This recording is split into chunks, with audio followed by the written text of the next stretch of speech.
传统道路为了让车辆减速，拢会设立碰起来拖风，不过容易造成底盘损坏、侧影等缺点。对此，议员王金德伫总日巡就要求交通局参考桃园首创，用为减速标线来试办看卖，因为透过线条角度变化，看起来就是碰的，来提醒驾驶减速。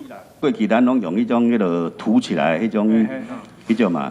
涂骹行过也噗噗噗噗噗，哦，啊，你是还好，你暗时啊边啊若要困就困袂去啊，所以产生噪音。尾啊，迄种促销嘛，无去设立迄啦吼，啊，上计是安尼画一个行啦、慢啦，吼，还是讲减速安尼。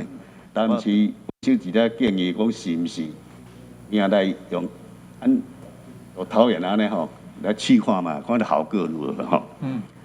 是该做说明吼，就是讲，其实不在设置规范里面的标志标线哦，其实中央是允许我们做示范啊。这个例子我们一提了之后，我们也去跟桃园市政府了解哈，他们也是在107年的时候示范的哦。那示范，一开始有效果，阿贝啊哈，大概惯习啊哈，因为其实都在知道比较小的路，其实都是居民常走的路啊，他习惯了，他就知道这是骗人的哈。其实他也没有它的效果。不过我想这个都是好的想法。为了避免交通事故发生，透过交通工程的手法来解释，嘛是一种方式。所以议员王金德进一步要求台南会当参考日本的技术甲方法，将点仔架用熔喷射式的材质，同时增加摩擦系数到65%，避免较坚固，来保障机车族的用路安全。